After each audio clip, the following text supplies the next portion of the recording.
아빠가 말씀하셨다. 전두환이 광주 시민을 학살하고 정권을 강탈하고 자기 친구인 노태우한테 물려주었다고 한다.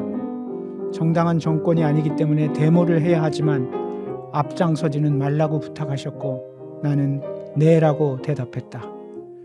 그러나 최루탄을 맞고 정권의 부조리를 느끼고 나처럼 다치는 학우들이 더 이상 나오지 않도록 해야겠다고 생각했다. 이 나라는 군인의 나라가 아니다. 군사 독재 정권이 물러나고 민주주의를 이루어낼 때까지 행동으로 실천할 것이다.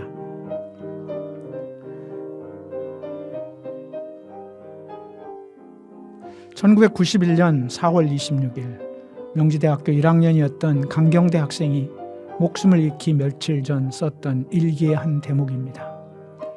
오늘 그 시절 그 뜨거웠던 5월의 거리로 열사들의 죽음을 생각하며 1991년 학생운동의 현장으로 가보겠습니다. 역사 속에서 오늘의 길을 찾는 빨간 방송, 붉은 오늘 50번째 90년대 학생운동사 4부 5월 투쟁, 승리와 패배의 이중주 지금 시작합니다. 안녕하세요. 네, 안녕하세요. 오늘 새해 들어서 반갑습니다. 첫 번째 방송인데요. 새해 복 많이 받으십시오. 새해 복 많이 받으시고요. 올 한 해도 건강하십시오. 붉은 오늘 많이 애청해 주시고 시청해 주시기 바랍니다. 이제 새해가 시작되고 우리가 이제 90년대 학생운동을 하고 있는데요. 벌써 이제 4부가 되었습니다만 이것저것 얘기를 하다 보니까 진척이 좀 늦는다라고 하시는 분들도 있습니다만 이왕에 시작하는 것 제대로 한번 해보려고 충분한 시간을 갖고 진행을 하고 있습니다. 어느덧 90년대 학생운동사 방송이 4부가 되었습니다.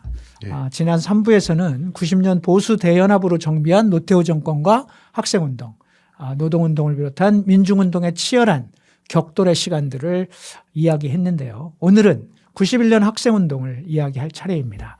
91년 하면 바로 떠오르는 것이 4월부터 이어진 목숨을 던지는 치열한 투쟁, 소위 분신정국이라고 일컬어졌던 시간들이 떠오르는데요. 오늘 그 1991년의 시간 속으로 들어가 보도록 하겠습니다. 네, 그 91년은 연초부터 한국 사회 모순이 적나라하게 드러나는 사건들이 벌어집니다. 연이어 터지죠. 당시 한국 사회는 80년대 3조 호황의 시대를 통해 경제적 성장의 토대를 구축하고 88 올림픽 등을 통해 그동안 동북아의 변방 또는 한국전쟁과 이어진 군부 독재의 나라라는 이미지에서 조금씩 벗어나면서 세계 속의 한국이라는 위상을 점차 이제 만들어가고 있었죠. 그런데 그 이면에는 결국에는 국민들의 일상은 크게 달라진 것이 없었다는 겁니다. 빈부격차는 더 심해졌고 87년 노동자들 투쟁 이후 노동자들의 임금은 상당히 올랐다고 하지만 여전히 저임금 구조를 벗어나지 못하고 있었고 세계 최장 노동시간과 세계 1위의 산업재해는 여전히 노동자들의 삶을 위협하고 있었습니다. 또한 급작스러운 성장의 과정에 나타난 빈부격차, 그다음에 부동산 투기로 인한 전세값, 월세값, 그리고 개발과 맞물린 권력형 부패 이게 터지고요. 그리고 이윤을 위해 온갖 탈법을 일삼는 기업 그리고 그들의 탐욕 그리고 우리 사회의 일상이었습니다. 이런 한국 사회 모순이 연초부터 비극적인 사건들을 통해 연이어 벌어지게 됩니다. 네, 방금 말씀하신 비극적인 사건 첫 번째. 1991년 1월 5일 원진 레이온이라고 하는 회사의 김봉환 노동자가 이황화탄소 중독으로 사망합니다. 원진 레이온에서 국내 최초로 이황화탄소 중독자가 발생했다고 발표된 게 1981년도였어요. 그런데 88년에서야 진상조사와 보상요구 투쟁이 있었고 물론 그 후로도 작업 조건은 크게 개선되지 않았습니다. 결국 그러다가 91년도 1월 5일 김봉환 씨의 사망으로 원진 레이온 사망사건 대책위원회가 구성되고 같은 해 4월 12일에는 이황화탄소에 중독되어서 근육마비와 정신분열증으로 5년간 투병해온 원진 레이온 퇴직 노동자 권경용 씨가 사망 신고를 미뤄서 내 산재 급여를 계속 받아라. 이렇게 유서를 남긴 채 자살하기에 이릅니다. 비극적이네요. 네, 이 사고는 당시 노동자들의 노동 조건이 어땠는지를 한국의 산재가 어느 정도였는지를 아주 단적으로 보여준 사건이었죠. 노동자들은 이 사건을 시작으로 산재 문제에 적극적으로 네, 대응을 그렇죠. 시작합니다. 이때부터 산재 문제. 네. 이 여름에 또 독극물 페놀 방류 사건도 터지잖아요. 네, 예. 이제 아까 방금 말씀드린 원진 레이온 사건 첫 번째 비극이라면 두 번째 비극적인 사건이 또 일어납니다. 독극물 페놀 방류 사건이라고 우리가 부르는데요. 경상북도 구미시의 구미공업단지 안에 두산전자에서 3월 14일과 4월 22일 두 차례에 걸쳐서 각각 페놀 30톤과 1.3톤이 낙동강으로 유출된 사건입니다. 이것 때문에 대구의 수돗물은 페놀로 완전히 오염됐고요. 이뿐만 아니라 페놀이 낙동강을 타고 흘러서 하류에 함안 밀양등지까지도 검출이 되었고 네. 급기야 부산의 상수원에서도 페놀이 검출되어서 낙동강 일대가 페놀로 오염되는 사태가 발생했습니다. 뭐 화면에 나오는데 시끌시끌했었습니다. 그때. 네. 예. 저도 그때 뉴스가 기억나요. 네. 자신들의 탐욕을 위해서 자본이 어떻게 국민의 삶을 위협했는지를 보여주는 사건이었죠. 네, 이런 일들은 당시 사회적 분위기, 이 공안 통치를 통해 자신의 권력 유지에 급급했던 정부의 무책임과 무능이 빚은 문제였습니다. 민생에 대한 대책을 방기한 정권 하에서 빈부격차는 더 심화됐고 가난한 민중들의 삶은 추락하고 있었던 거죠. 그런 상황에서 권력형 비리와 부패가 이어졌던 겁니다. 정말 화가 나는 순간이었는데요. 1월 정경유착에 의해 천문학적인 수치에 달하는 땅 투기 비리를 저지른 수서비리 사건이 발생합니다. 제가 이 사건을 정확하게 기억나는 거는 그래갖고 이 겨울에 어디서 기습 시위를 하다가 제 과 동기를 비롯한 여러 명이 한꺼번에 잡혀서 감옥에 가는 뭐 사건이 있었기 때문에 그게 삼양동 투쟁이었는데 정확하게 기억을 하는데요. 노토 정권 최대 권력형 비리 사건 중 하나로 평가되는 이 사건은요. 정관계 유착 구조와 제도적인 부패의 표본이라고 할 수 있습니다. 이 사건으로 빌미암아 3월 9일 날 보라매 공원에서는 아주 대규모 수서비리 규탄 국민대회가 개최되는 등 대중적인 저항이 이제 확산됩니다. 이 사건은 이후 국민들의 정치 불신, 권력형 비리 척결을 요구하는 그 투쟁의 촉발이 되는 계기가 됩니다. 네. 네. 그러니까 사실 이런 사건들의 와중에 이렇게 권력이 썩어가는 와중에 민중들의 고단한 삶에 대한 뉴스들이 계속 나오잖아요. 그 대표적인 게 이제 그 어린 두 아이가 사망한 사건인데요. 오늘 이영선 진행님께서 오늘 좀 늦게 도착하셨는데 그 사건 잘 알고 계시죠? 네.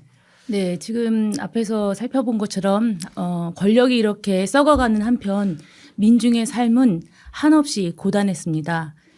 전월세 파동이 한창이었던 1991년 1월 29일 서울 마포구 아현동의 한 다세대 주택에서 맞벌이 부부의 3살, 5살 두 아이가 방 안에 갇힌 채 불에 타서 숨진 사건이 발생합니다. 부부는 유치원에 보낼 형편이 되지 않았습니다. 그래서 아이들을 방 안에 두고 문을 잠근 채 출근할 수밖에 없었는데요. 또 아이들이 먹을 음식과 요강까지 방 안에 두고 그렇게 문을 잠그고 출근을 했던 것입니다. 어린 아이들에게 부모님을 기다리며 그 하루 종일 갇혀있던 그 시간이 얼마나 길고 지루했을까요? 아이들은 그런 지루함과 심심함을 이기지 못해 성냥불 놀이를 하다가 그만 이제 불이 옮겨 붙고 큰 화재가 나게 되죠. 예, 아이들이 이제 문이 잠겨 있으니까 밖으로 나올 수 없어서 그렇게 짧은 생을 마감합니다. 한국 사회에 정말 큰 충격을 준 비극적 사건이었죠. 네. 한마디로 아현동 남매 살인 사건 기사가 저기 나오고 있네요. 네. 네. 복지의 공백과 사회 구조의 모순이 만들었던 말 그대로 사회적 타살이었던 것입니다.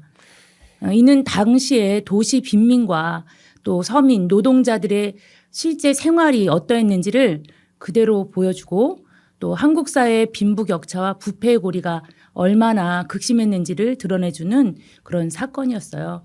1991년은 그렇게 시작되었습니다. 지금 나온 얘기들이 대체적으로 1월 초에 벌어졌던 얘기들인데요. 방금 얘기한 그 아현동 남매 죽음은 저도 기억하고 있고 그때 정말 사실 많이 분노하고 충격적인 뉴스였습니다. 문이 잠겨서 나오지 못한 아이, 그 안에서 화재로 숨을 거둘 수밖에 없던 이 두 아이의 죽음은 정태춘의 음반 그 대한민국에서 네, 우리들의 맞아요. 죽음이라는 이제 진홍곡으로 나오게 되는데요. 이번 방송을 준비하면서 저도 한번 다시 들어봤는데 여전히 가슴을 때리는 노래였습니다. 이렇게 시작한 91년 4월과 5월 숱한 사람들이 스스로 목숨을 던지며 투쟁했던 것은 이렇게 생존의 벼랑 끝으로 몰리던 민중들의 분노가 있었기 때문이다. 이렇게 볼 수밖에 없는데요. 그렇다 해도 스스로 몸에 불을 붙이고 저항하는 투쟁이 연이어 벌어진다는 건 이런 죽음을 불사하는 시대적 조건이 아니면 설명할 수 없겠다. 이렇게 생각이 됩니다. 위에서 당시 민중의 피폐한 삶의 조건을 이야기하기는 했습니다만 당시의 사회적 조건에 대해서 한번 말씀을 좀 해주시기 바랍니다. 저는 신림동에서 사니까 광화문이나 뭐 이쪽 시청 쪽으로 나가려면 2호선을 타는데 그럼 아현역을 지나잖아요. 또 가끔씩 5호선을 타면 애호개역을 지나고 아현하고 애호개가 같은 뜻이에요. 네. 애호개를 한자로 하면 아현인데 아이 야자에다가 이제 고개현 이렇게 쓰는데 원래 이 지명이 일찍 죽은 아이를 묻었던 고개다. 그래서 애호개라고 했다고 해요. 저는 이 아현역을 지날 때마다 항상 대한민국이 생각나거든요. 그렇죠. 어쨌든 그 사건이 91년도에 벽두에 있었다는 거고요. 90년부터 이어져 온 공안정국 또 민중의 분노가 이렇게 점점 쌓이고 있었습니다. 90년 11월 달에 전체 이 교도소에 수감된 인원 중에 양심수가 무려 전국적으로 1250명이었다고 하고요. 59명 정확히. 그러니까 당시 공안 탄압의 정도가 어느 정도였는지를 가늠할 수 있는 거죠. 그러니까 노사분규 현장에는 당연히 뭐 공권력이 투입된다. 이게 상식이었고요. 학교 안에는 사법경찰이 항상 감시하고 있고 시위가 벌어지면 여지없이 경찰력이 투입되던 때였습니다.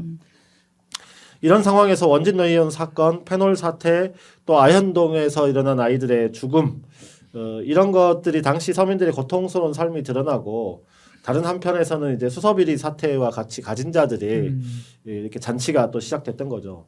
그럼에도 오공청사는 지지부진하기만 하고 노태우 정권은 남북회담을 통해 국민 여론을 호도하는 데만 급급하니까 민중의 불만은 점점 높아갔습니다. 바로 이때 명지대 강경대 학생 사건이 일어났습니다. 강경대 학생 사망. 그러니까 이제 그동안의 분노가 이렇게 폭발하게 되는 거죠.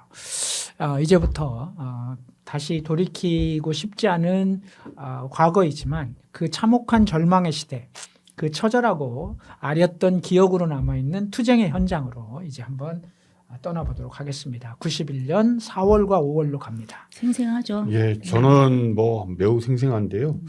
91년도 그 투쟁은 그 시작은 4월 26일이었습니다. 당시 명지대 총학생장 박광철이 외부 시위 참여한 다음에 학교로 돌아오던 도중에 경찰에 연행됩니다. 그러니까 당연하게 총학생장이 연행되니까 명지대 학생들이 데모를 하고 시위를 했겠죠.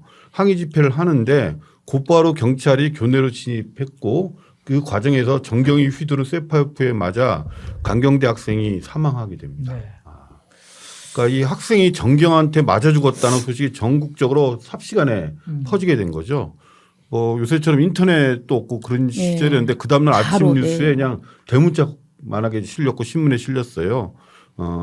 이는 학생들의 충격은 물론이거니와 사회적 파장 또한 대단히 클 수밖에 없었습니다.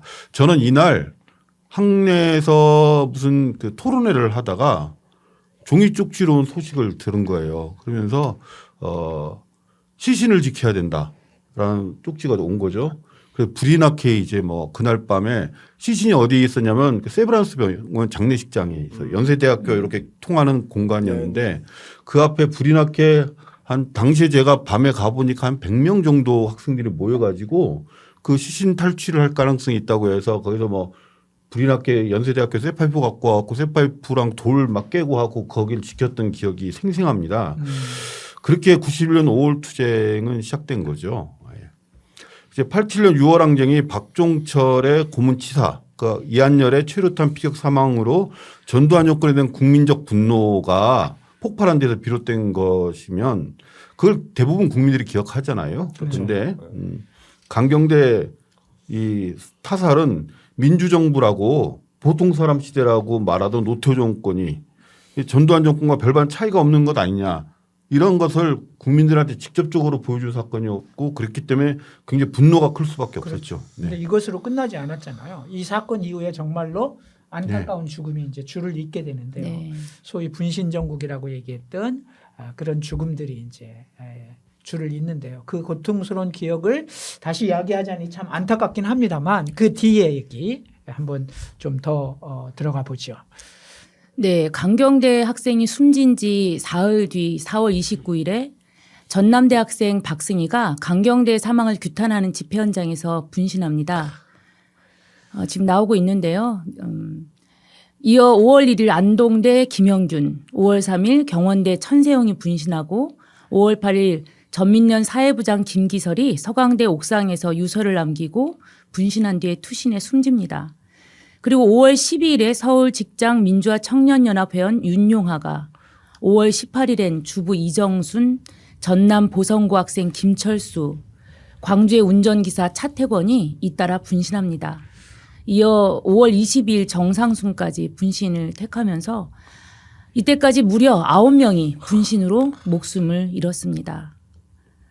네, 이렇게 해서 결국 24일에 노재봉 총리가 물러나고 정치색이 좀 옅은 정원식이 총리가 되지만 거리의 분노는 쉽게 가라앉지 않죠. 이 정도 되면 사실 시위는 뭐, 계속되고 있습니다. 엄청난 일이죠. 근데 이런 죽음이 이어지는 과정에서 한진중공업위원장 박창수의 의문사 사건까지 터지잖아요. 네. 네. 이게 이제 공식적으로는 의문사 사건이긴 한데 명백하게 정권에 의한 살인이었다라고 그렇죠. 생각할 수밖에 없어요.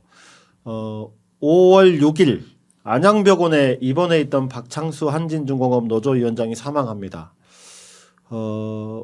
이 사람이 왜 병원에 입원해 있었냐면 서울구치소에 원래 수감 중이었어요. 근데 거기서 부상을 당해가지고 안양병원에 입원해 있었는데 갑자기 이분이 돌아가셨다는 소식이 전파된 거죠. 경찰의 발표는 병원 옥상에서 투신 자살했다는 거였어요. 교도관들이 감시하는 병원에서, 왜냐하면 교도소에 있던 사람이 다쳐서 입원한 거기 때문에 감시를 했을 거 아니에요. 감시하는 병원에서 이 사람이 옥상까지 올라가서 투신 자살했다? 이게 믿기 어려운 일인 거죠. 그렇죠. 네. 말도 안 되죠. 그동안 안기부가 수감 중인 이 사람에게 한진중공업 노동조합의 전국 노동조합 협의회, 그러니까 전노협 탈퇴를 집요하게 협박해도 끈질기게 버티던 노동운동가였습니다. 그러니까 이 박창수 위원장이 갑자기 사망한 건데 당연히 진상규명의 요구가 높아지고 5월 7일 저녁 7시 노동자와 학생들이 안양병원에서 진상규명을 요구하는 집회가 열립니다. 이때 천인 공로할 일이 벌어지는데요. 화면에 사진이 나옵니다. 참담하죠.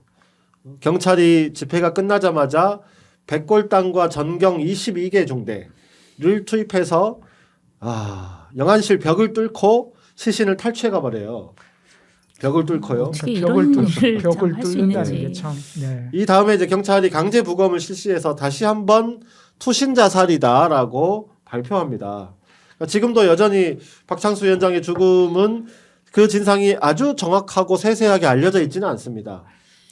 이 사건으로 이 죽음의 전국에서 노동운동 또한 전면적인 투쟁에 나설 수밖에 없게 된 거죠. 네. 예, 근데 그 5월 투쟁이 끝이 아니었어요. 5월 25일에 열린 공안통치 민생파탄 노태우 정권 퇴진 제3차 국민대회 중 이때 국민대회를 어디서 했냐면 거리에서 했습니다. 거리에서 가두투쟁으로 이제 시작을 했던 거죠. 성균관대 학생 김기정이 경찰의 폭력적 진압에 구타당한 뒤 압박과 질식으로 사망하게 됩니다. 제가 이날 그 현장에 있었는데요. 그날 대한극장, 충무로 대한극장인 데서 그 골목이죠. 골목이죠. 대한 바로 옆에 골목. 있는. 예. 근데 그때 당시에 보통의 가두투쟁을 하면 해갖고 누군가가 동을 떠서 이제 우 거리로 나오면 경찰과 대치선을 긋는 그 앞에는 전투조들이 그렇죠. 쭉 겪고 모여서 겪고 싸우고 뒤에 이제 그 본대가 구호를 외치고 노래를 부르고 이렇게 대열을 지어서 하는 와중이었는데 보통 그러면 치고 들어오는 게 전투조 쪽으로 치고 들어오는 게 상례거든요. 근데 그날따라 전투조와 본대 사이에 있는 양쪽 골목에서 갑자기 정경화 백골단이 막 치고 들어옵니다. 그러면서 이제 본대 무장하지 않은 본대들이 고립되기 시작한 거죠. 그래서 일부 학생들이 대한극장역 골목으로 막 쫓겨간 거죠. 갑자기 100명, 200명 순식간에 이렇게 들어가다 보니까 또 그 골목을 경찰이 막고 있으니까 거기서 다 쓰러지고 엉키고 막 이렇게 되는 상황이었죠. 그거를 정경들이 경찰봉으로 주워 때리고 그다음에 그 학생들이 엎어져갖고 쌓인 데를 그 위를 밟습니다. 그리고 저기 방패로 막 찍고 내리 찍고 그 사이에 김기정 열사가 제일 아래쪽에 깔려 있었던 거죠. 그래서 사망을 하게 된 건데요. 검찰은 김기정 열사의 시신을 부검하겠다고 발표했습니다. 근데 아까 앞에서도 우리가 봤지만 박창수 열사 네. 죽음처럼 시신을 탈취해서 자기네들 멋대로 겪고 사망 원인을 갖다 발표할 가능성이 있었기 때문에 조작 가능성이 있어서 이걸 막아야 됐습니다. 학생들이. 그래서 김기정 열사의 시신을 지키기 위한 농성과 투쟁에 돌입하는데요. 바로 당시 김기정 열사의 시신은 명동성당 건너편 지금 없어졌어요. 그 백병원이 그때 있었거든요. 네. 백병원 영안실에 안치되어 있었는데 이 백병원 영안실이 바로 길가하고 연결돼 있어요. 그런데 그 5월 25일 밤부터 26일 새벽까지 경찰들은 환자를 가져갈 때 엘리베이터를 타고 감시하다가 새벽 시간에 학생들이 어땠냐면 신문지를 저도 그 자리에 있었는데 신문지를 깔고 파이프를 이렇게 들고 길바닥에 누워 있으면서 이렇게 교대로 이제 지키고 있었단 말이에요. 그런데 새벽부터 아무래도 굉장히 피곤한 피곤하죠. 상태였죠. 그런데 이제 이걸 갖다가 어마어마한 그 정경 숫자들이 밀고 들어왔고 페퍼포구와 물대포를 앞장서서 들어온 거죠. 막 굉장히 심한 싸움을 했습니다. 그래서 새벽까지 엄청난 싸움을 저희가 했습니다.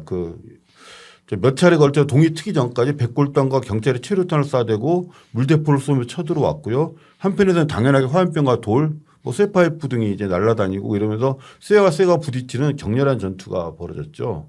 근데 마지막에는 저희가 성균관대 학생들하고 함께 연대했던 투쟁하러 갔던 학생들이 마지막까지 싸웠는데 마지막 싸움이 정말 너무 제가 기억에 남는 게 영안실 바로 앞까지 밀렸어요. 진짜로. 바로 앞까지 밀렸는데 어떤 성대 하구가 프로판가스통 3개를 갖다가 거기다 불을 붙이고 이제 터트리겠다고 하는 거죠. 하나가 터졌어요. 막 불길이 막 하늘 높이 솟고 그러고 나서 그리고 다 같이 죽겠다고 막 이러는 과정에서 경찰들이 물러간 거죠. 그래서 결국에는 3차례 싸워서 물리친 건데 참 처절한 싸움이었습니다. 결국 김기정의 시신은 끝내 저희가 지켜냈고 공식 부검을 했더니 부검 결과 흉부 압박 질식사. 아까 제가 말씀드린 대로 제일 마지막에 깔려가지고 질식한 거죠. 그래서 결국에는 경찰과 백골단의 폭력 진압으로 사망한 것이고 정권의 폭력 살인임이 확인됐습니다.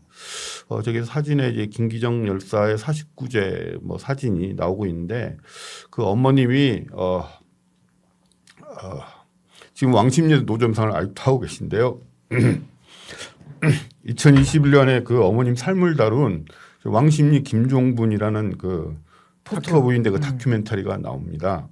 아직까지도 딸의 죽음을 생각하면서 아직 저 자리를 아직도 계속 지키고 있고 많은 그때 당시 함께 싸웠던 학생들이 아직도 찾고 있고 김기정 열사 기일에는 저기 이천 묘지에 가가지고 함께 김기정 열사를 기리는 공간에 항상 김종분 어머님을 모시고 가고 이렇습니다.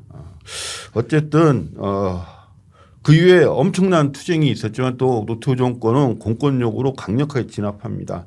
이런 투쟁이 4월 26일 강경대 사망 이후에 2개월 정도 지속됐고 그걸 우리는 바로 91년도 5월 투쟁이라고 이렇게 부릅니다. 네.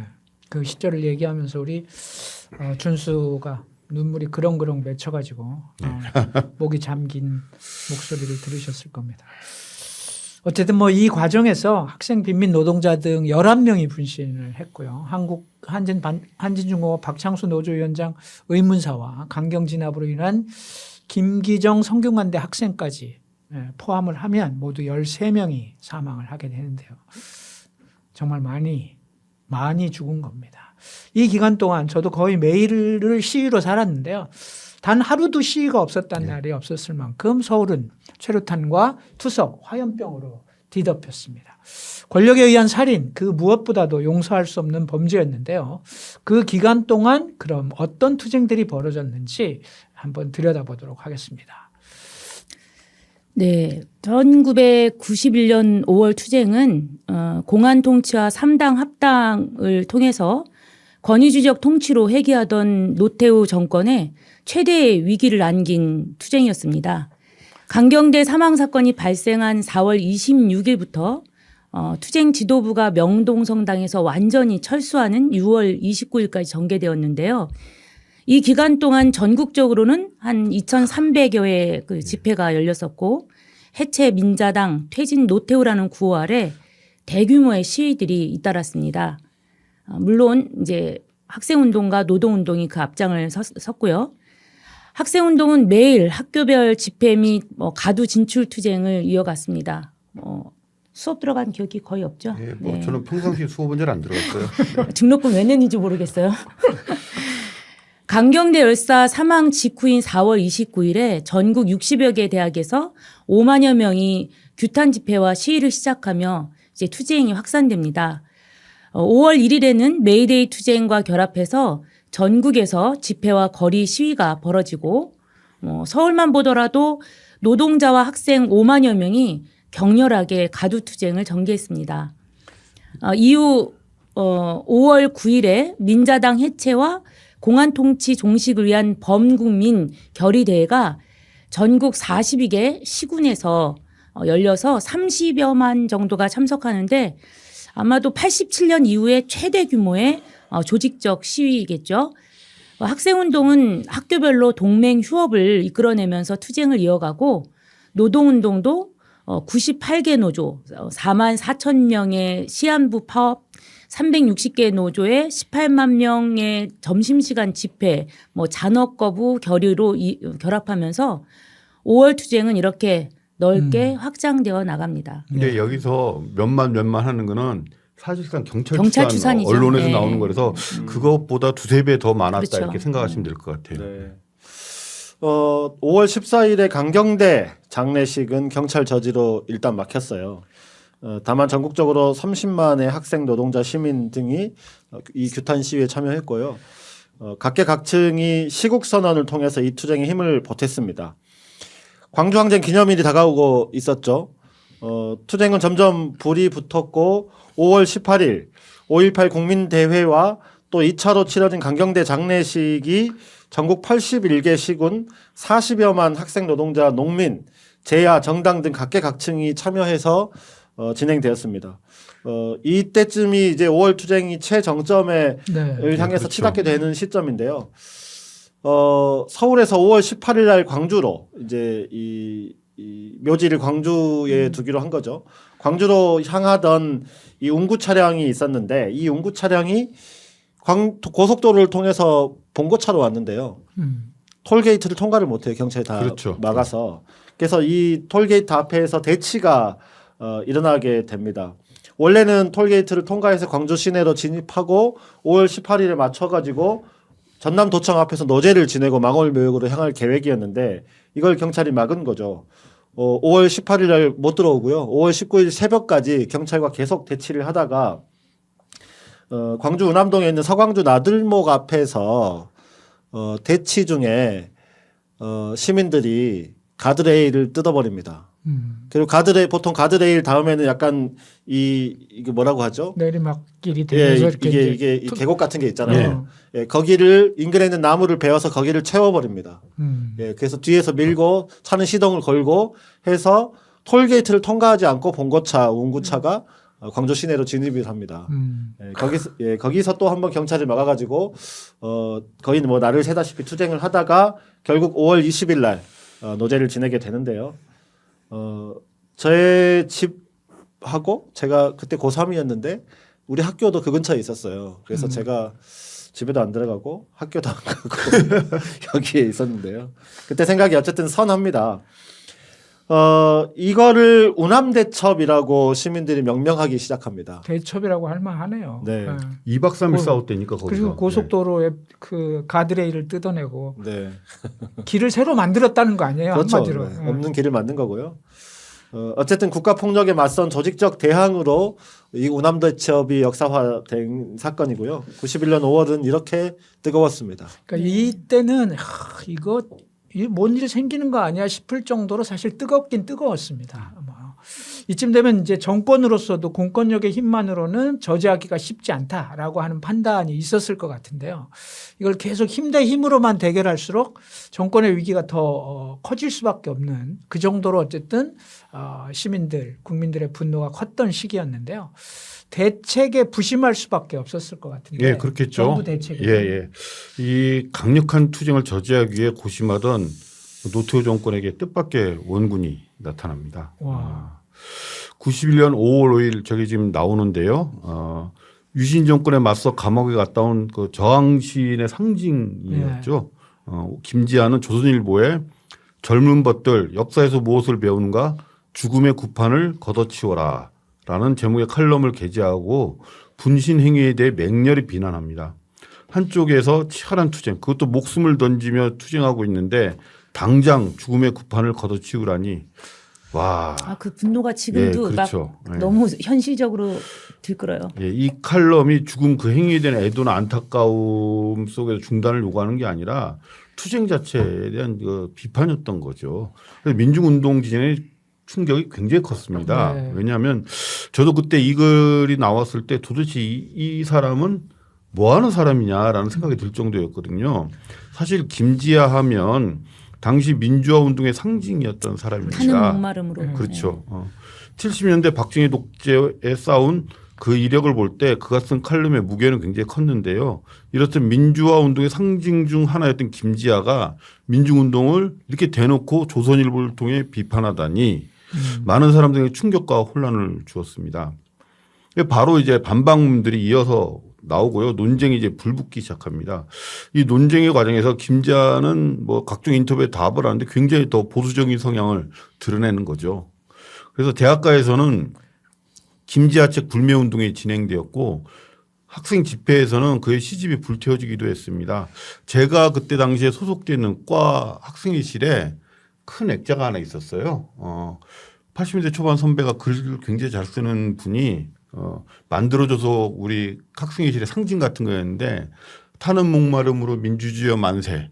그 김지아 시에 나오는 우리도 노래 가사이기도 한 그거를 써가지고 액자에다 넣어놨어요. 그게 이제 과 학생회실 가장 잘 보이는 데다 붙여놓고. 붓글씨로서. 그렇죠. 예. 상징 같은 거였는데 그거를 그날 집회 때 저희도 과감히 떼가지고 그냥 불 붙인 게 아니라 그 액자에다가 화염병을 박아버렸습니다. 그럴 정도로 아주 분노가 심각했고요. 김지아는 자기가 만들다시피 한 그리고 자기가 소속돼 있는 민족문학작가회의에서 제명까지 당합니다. 나중에 박근혜 지지도 했었잖아요. 네, 그렇죠. 그런데 더 심각했던 건 이제 김지아의 칼럼이 위축돼 있던 수구적 지식인들에게 명분을 제공한 거죠. 그래서 말문을 트게 한 겁니다. 그래서 이 다음에 5월 8일에 서강대 총장 박홍 신부가 죽음을 선동하는 어둠의 세력이 있다 이렇게 기자회견을 합니다. 그러니까 뭐 요컨대 타오르는 투쟁을 낡은 종북 간첩 음모론으로 덮어보겠다는 시도잖아요. 네. 민중운동 입장에서는 터무니없는 공격이었지만 사실 국민에게 미친 영향은 결코 작지 않았습니다. 그렇죠. 네. 김지아에다가 대학 총장에다가. 그렇죠. 예. 거기다가 아무리 이제 투쟁에 대해서 긍정적 의미를 부여하고 지지했던 국민들이라 하더라도 또 노태우 정권의 그런 탄압, 뭐 독재에 대해서 부정적이라 하더라도 이게 5월 내내 이어지는 그 분신에 대해서 굉장히 깊은 우려와 함께 피로감을 갖고 있었던 것도 사실이거든요. 그런 상황에서 민주화의 상징이라고 할 수 있던 인물과 또 그리고 대학 총장이라는 권위를 가진 인물이 한 이런 말들은 투쟁 내부에도 혼선을 만들었을 뿐만 아니라 동시에 정권한테는 전국을 돌파할 수 있는 공간을 사실 맞아요. 열어준 셈이 돼버린 네, 거죠. 네, 네. 네. 여기 또 사건이 또 하나 더 예, 터지죠. 그렇죠. 바로 이런 상황에서 노태우 정권은 전국을 전환할 계책을 꾸밉니다. 바로 그 유명한 강기훈 유서 대필 사건인데요. 검찰은 5월 8일 분신 자살한 김기설은 자기 의지로 분신한 게 아니라 운동권에서 온갖 협박과 감언이설로 분신 자살하라고 내몰았으며 그 증거가 강기훈이 유서를 김기설의 유서를 대필한 것이다 이렇게 갖고 주장하고 사건을 터뜨립니다. 김지아 박홍의 공격에 이은 유서 대필 사건. 만약에 이게 사실이라면 민중운동은 정말 치명적인 그렇죠. 상처를 타격을 받을 수밖에 없는 상황이었던 거죠. 근데 이 사건은 터지자마자 진실 여부와 상관없이 그동안 그래도 학생운동에 긍정적이었던 국민들을 혼란에 빠뜨립니다. 누군가를 죽게 만들었다는 거죠. 자살하게 만들었다는 거잖아요. 그러니까요.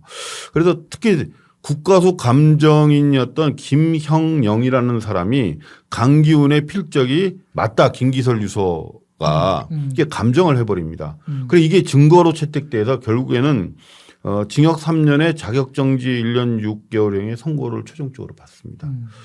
소위 한국판 드레피스 사건으로 불리는 이 사건은 이후에 23년 만인 2014년 2월 재심을 청구한 끝에 강기훈이 무죄 판결을 받으면서 이 사건 자체가 정권의 조작의 결과였다는 점이 결국에는 확인됐죠. 인정됐습니다. 네.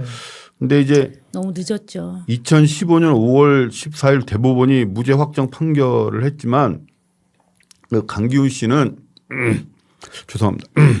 그 긴 고통의 시간 동안 얻게 된 간암이라는 병으로 투병을 하고 있는 상태였습니다.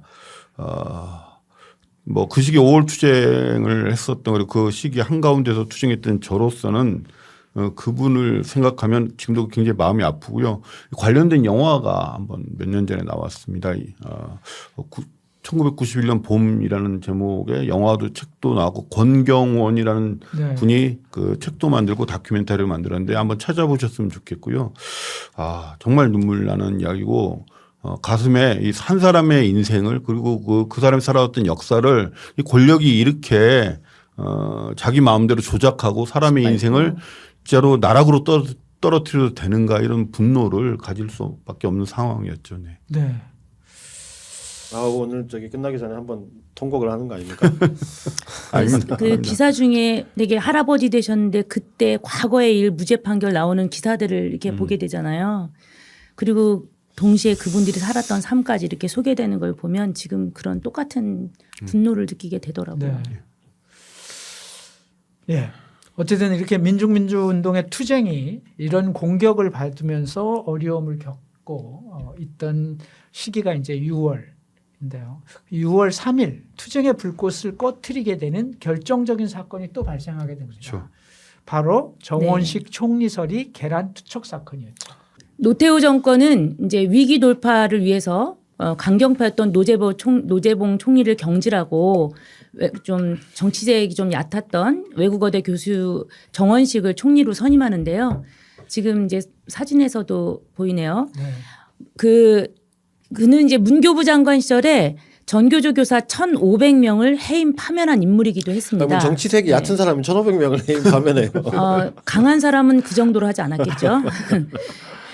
그래서 이제 국무총리로 임명된 뒤에 외대 그 교육대학원에서 교수직 퇴임식을 하는데 그 6월 3일에 학생들이 지금 사진에서 보는 것처럼 계란과 밀가루를 이 정원 총리 서리한테 투척을 합니다. 이 사진만 보면 정말 국민들 정서 자극하기 충분하지 않습니까? 저게 일면 탑인데요. 네. 일면 탑에 저런 사진이 실리는 순간 그렇죠. 운동권은 정말 부도덕하고 뭐 이렇게 되는 거죠. 스승을 아무리 뭐 한 어찌고 저쩌고 제자다 해도. 뭐 이렇게 그런데 이게 사실 이게 계기가 돼서 어용 교수가 임용됐을 때 이런 비슷한 일들을 굉장히 많이 했어요. 예, 저희도 그 성대에서 그 학생들에 의해서 어쨌든 해고는 학생들에 의해서는 아니지만 어쨌든 옮겨온 굉장히 비판을 받았던 어용 교수가 오자 이제 입구에서 막아가지고 저런 비슷한 상황을 연출했었거든요. 근데 이제 지금 방금 보신 것처럼 굉장히 자극적인 사진이기 때문에 노태우 정권과 보수 언론은 아주 잘 사용하죠. 여기다 인륜을 저버린 폐륜적 범죄다 이런 말로 공격하고 그래서 이제 정권에는 또 다른 호재로 다시 작용하게 되는 겁니다. 이러면서 5월 투쟁은 이제 퇴조하기 시작하는데요. 이렇게 5월 투쟁이 점점 힘을 잃고 또 국민의 지지도 점점 사그라들기 시작하던 6월에 처음으로 지방자치 광역의회 선거를 치르게 되지 않습니까? 네. 이때 국민들은 압도적인 승리를 그들에게 줍니다. 이게 결국 5월 투쟁의 그 역풍이 그렇죠. 반사이익으로 그들한테 그들이 반사이익으로 가져간 셈이고 뭐 우리한테는 굉장히 익숙한 장면들이죠. 여태까지 사실상 투쟁의 종료를 알리는 선언과도 같은 그런 장면이라고 할 수 있습니다. 맞습니다. 그러니까 뭐 4, 5월 쭉 거리 시위에 개근하고 있던 제 입장에서도 정원식 총리 계란 투척 사건 그리고 이어진 지방선거에서의 민자당의 압도적 승리. 야, 이 투쟁의 너무 열기가 허탈했죠. 이렇게 한순간에 예, 무너지는구나 그렇죠. 싶은 생각이 그때 들었어요. 그렇죠. 너무 예. 허탈했어요. 그러니까 정말. 그 거리의 열기가 어떻게 이렇게 금방 뭐 이런 느낌이 들었는데요. 쓰디쓴 패배와 절망감을 느낄 수밖에 없는 순간이었습니다. 오늘 이 에피소드의 제목이 승리와 패배의 이중주라고 하는 게 한편으로 거리의 승리감을 절정으로 느껴보기도 했지만 절망감을 크게 느꼈던 싸움이기도 했습니다. 근데 사실 저는 노동조합이라는 일상의 조직적 구조에 있었기 때문에 그런 상황을 건너면서도 임금 인상 협상을 또 해야 되고 바빠요. 또 그렇죠. 그런 현상을 건너면서도 바쁜데 그래서 그럭저럭 그 시기를 지나갔긴 했지만 민족민주운동 전체에겐 타격이 굉장히 컸던 시기였죠. 당시 학생운동에 준 영향도 적지 않았을 텐데요. 5월 투쟁과 학생운동 그 관계 그 의미를 한번 들여다보겠습니다. 네, 그 이야기를 하기 전에 잠깐 우리가 또 이렇게 소통하는 방송이 돼야 되니까 네. 우리 또 유튜브에 예, 뭐 댓글에- 올라와 있습니까? 댓글에 우리 김태수님, 1991년 제 나이 28, 당시 소래공단에서 오토바이 헬멧을 만들고 있었습니다. 예, 주야 2교대로 진행하고 있었는데 내 인생에서 가장 치열했던 시기가 아닌가 싶습니다라고 하셨네요. 네, 네. 또 저희 방송을 들으면서 옛 생각에 빠지신 것 같습니다. 계속 이야기를 해보겠습니다. 예. 5월 투쟁의 일상적인 물리력은 학생운동이었습니다. 노동운동은 조직화된 운동이긴 하지만 방금 우리 양경규 위원장님 말씀하셨던 것처럼 노동운동은 파업이라는 형식을 빌리지 않고서는 네. 일상적인 투쟁 결합이 쉽지는 않았던 이 그렇죠. 조건이고요. 그렇죠. 네. 예, 그 당시 노동운동은 퇴근 후에 야간 시위에 적극적으로 결합하긴 했지만 투쟁의 기본 동력이라는 측면에서는 학생운동만큼 위력을 발휘하기는 쉽지는 않았습니다. 맞습니다. 네. 그런 측면에서 강경대 사망 이후 전대협 투쟁이 가장 강력한 역할을 했다고 할 수 있는데요. 그렇지만 투쟁이 길어지고 또 정권이 완강하게 버티면서 피로감이 당연히 커지고 있었죠. 그런 상황에서 5월 23일 날 노태우가 전국 전환을 위해서 노재봉 총리를 경질을 하고 이때 전대협은 조직정비로 전환하기 시작합니다. 전대협 5기를 출범하기 위해서 그럴 수밖에 없었다 이렇게 얘기를 하는데요. 한참 투쟁이 진행되던 시점이었기 때문에 이것은 전대협의 투쟁에서 이탈 아니냐라고 하는 비판이 당연히 흘러나왔습니다. 전대협은 6월 1일 5기 출범식을 부산에서 개최하기로 되어 있었는데요. 부산대학교에서 8만 명이 모여서 출범식을 갖고 한양대 총학생회장이었던 김종식을 의장으로 선출합니다. 김기정 열사가 사망한 게 5월 25일이었어요. 그게 이제 6월 1일 날 이 행사를 한 거죠. 한참 투쟁하고 있을 때. 네, 그러니까 맞습니다. 김기정의 사망 이후 서울에서 한참 투쟁이 진행 중이던 때에 부산을 선택한 것. 이것을 어떻게 봐야 돼? 이런 생각이 당연히 나오겠죠. 투쟁 전선에서의 이탈이라고 하는 비판을 받게 되고요. 그 비판을 제가 가장 세게 네. 상욕까지 써가면서 했었다. 당시 어쨌든 서울 투쟁은 김기정 열사의 모교였던 성균관대 학생들 그리고 PD 계열이 일정하게 주도하게 됩니다. 네, 그런 비판이 가능하긴 해도 여하튼 5월 내내 NL이 주도했던 전대협이든 PD 계열이든 학생운동 전체가 투쟁의 중심 역할을 했던 것은 사실이죠. 워낙에 공동의 목표, 즉 노태우 정권을 퇴진시키자라고 하는 목표가 같았으니까. 근데 이제 이때가 굉장히 그 논쟁이 이제 굉장히 많이 있었는데요. 그러니까 투쟁의 목표는 같았지만 기본적 지향이나 목표, 다시 말해서 노태우 정권 퇴진 또는 타도 이후에 권력 대안에 대한 입장이 서로 달랐던 거죠. 같이 투쟁을 하면서도 논쟁이 끊임없이 있었습니다. 그해 5월에 기억이 나는 게 탁 데모를 시작하면은 각종 유인물이 막 하늘로 막 뿌려지잖아요. 그럼 다 주소서 보면 어디는 뭐 하자, 어디는 뭐 하자 서로 막 서로 딴 데가 뭐 하자고 했던 거 막 욕하고 막 이런 게 분위기가 그렇죠. 혹시 정권이 무너질지도 모르겠다라고 하는 분위기가 없었던 건 아니에요. 워낙 네. 열기가 있다 보니까 그러다 보니까 그렇죠. 그럼 네. 그 다음엔 어떻게 하지 이런 얘기들도 할 수 있었던 거죠. 그렇죠. 네. 그래갖고 91년 5월 투쟁은 단지 국가폭력의 항의에 그치지 않았고 노태우 정권의 해체 또는 퇴진 또는 타도를 목표로 한 투쟁이었어요. 그러다 보니 우리가 87년 6월 항쟁에는 실제 결과적으로 노태우가 대통령이 되면서 정치적으로 패배했다는 그 생각이 있었던 거죠. 그래서 이번 5월 투쟁에서 이걸 극복해야 된다는 게 굉장히 강했던 것 같습니다. 투쟁의 승리뿐만 아니라 투쟁 그렇지. 이후까지도 그렇죠. 그래서 이게 87년 6월 항쟁에 대한 평가로부터 나온 거였고 그래서 기존의 보수제 연합 권위주의적 정치 체제를 넘어서는 대한 권력을 쟁취하자 이런 얘기가 자연스럽게 이제 퍼져 그렇죠. 나왔던 거죠. 그러니까 뭐 네. 운동권이라는 게 투쟁이 벌어지는 과정에서도 이 투쟁의 의미, 전개 방식 또 이를 통해서 남겨야 될 성과 이런 거를 또 토론하고 계속 싸우면서 그날 저녁에 무용담을 얘기하면서 또 이런 토론도 하고 하는 거니까 예, 그렇죠. 그런 걸 논의하기는 하죠. 네. 그래서 주로 당시에 NL 진영의 기조는 당시 민주당과 함께 거국 중립 내각 구성 민주정부 수립이었습니다. 이거는 당시에 김대중 씨가 제안한 해법이었어요. 그러니까 일치된 거죠. 서로 간의 입장이. 그래서 노태우 정권이 퇴진한 후에 어떤 정치색 당파성이 배제된 거국 중립 내각을 구성하여 그 내각의 걸 중심으로 선거를 통해서 민주정부를 수립하자는 것이었죠. 이런 맥락으로 5월 15일 기점으로 강경대 열사 폭력살인 규탄과 공안 통치 종식을 위한 범국민 대책회의. 이게 그 당시에 이제 투쟁기구였어요. 전국적인 투쟁기구. 이게 이름을 바꿔버립니다. 공안 통치 종식과 민주정부 수립을 위한 범국민 대책회의로 명칭이 변화되는 거죠. 그 방향이 이제 틀은 거예요.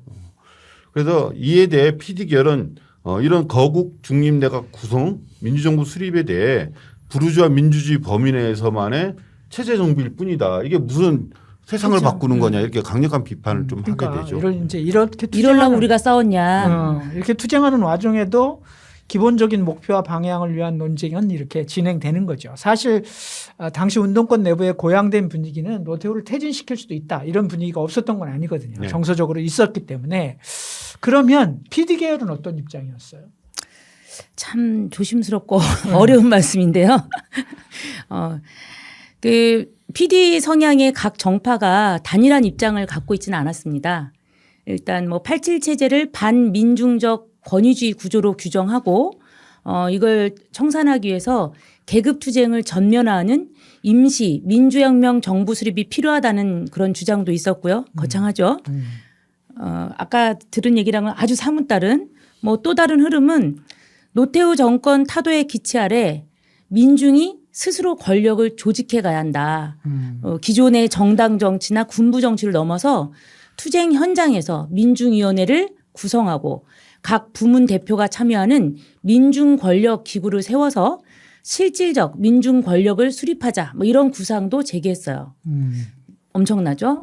또 나가서 일부 정파는 프롤레타리아 권력, 그러니까 즉 노동자 권력의 쟁취를 전면적으로 내세우기도 했습니다. 한마디로 소비에트를 만들자 이런 거였네요. 그렇죠. 예. 네. 하여튼 PD는 과도해요. 뭔 말이죠? 저도 당시 분위기에 고양되기는 했지만 정권의 붕괴가 그리 쉽게 이루어질까 이런 생각도 했었는데요. 하여튼 소위 권에 계신 분들은 이렇게 많이 앞질러 가시죠. 네. 앞질러야 조금이라도 그렇죠. 한 하기야 발 뭐 내딛죠. 앞지름이 있어야 시대를 바꾸게 되니까요. 그래도 굉장히 네. 당시에는 이런 논쟁 자체가 치열하고 또 진지했던 것은 있었다. 그럼요. 여하튼 한편으로 대한권력 논쟁을 진행하며 5월 투쟁이 진행되었습니다. 어떤 의미에서 보면 5월 투쟁은 1980년대 중후반을 거치며 조직화된 급진적인 정파들이 전투적 가두투쟁을 선도했다는 사실. 그 이후엔 이런 류의 거대한 투쟁이 없었다고 보면 어쩌면 거리 투쟁의 마지막 불꽃이었다. 특히 이 투쟁은 87년은 그야말로 뭐 자연 발생적인 대중 투쟁이었다고 하면 이건 조직화된 조직들이 동원하고 이 동력을 만들어갔던 투쟁에서 그렇죠. 굉장히 의미가 있는 투쟁이었다 이렇게 생각할 수 있는데요. 어쨌든 그런 의미에서 5월 투쟁에 대한 평가를 운동사적 관점에서 정치 사회적 관점에서 한번 해보고 넘어가긴 해야 될 것 같습니다. 그 이야기는 시작한 지 53분이 되었기 때문에 10분간 7분간 휴식하고요. 9시 정각에 시작하도록 하겠습니다.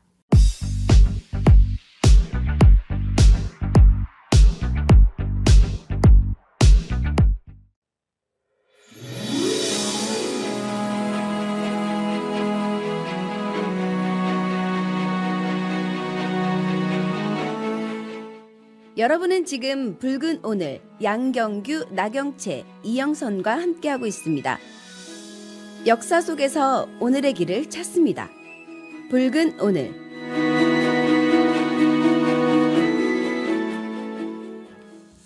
네, 여러분 저희 돌아왔습니다. 91년 5월 투쟁 그 평가 이제 이어가 보도록 하겠습니다. 네.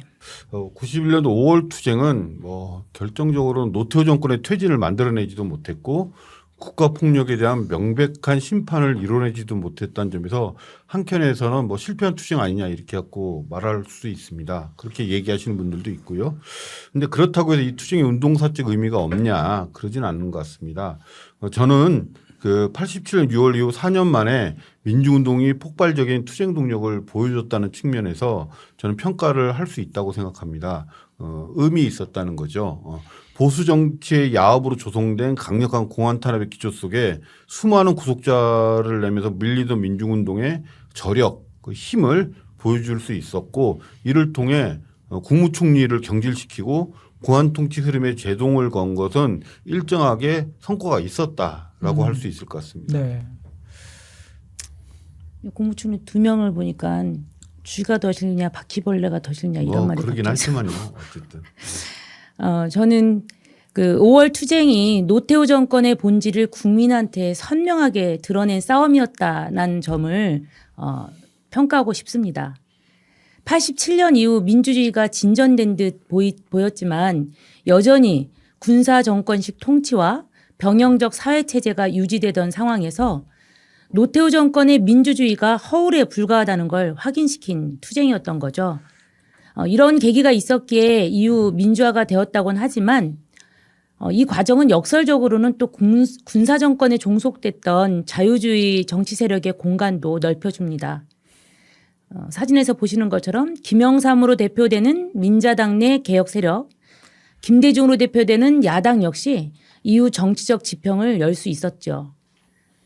통시적으로 보자면 민주주의의 진전이라는 측면에서 긍정적인 측면은 있었던 겁니다.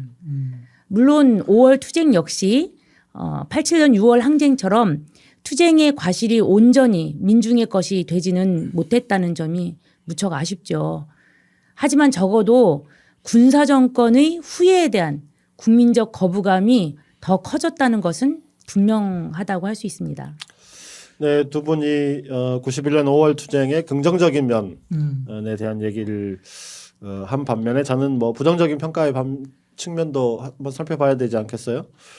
5월 투쟁은 그동안 절차적 민주주의는 확보되었지만 민중의 생존권, 다시 말해서 노동권, 교육권, 복지권 이런 것들 뭐 사회 경제적 권리라고 우리가 말하는 것들 실질적 민주주의에 대한 요구 투쟁이었다 이렇게도 볼 수 있는데요.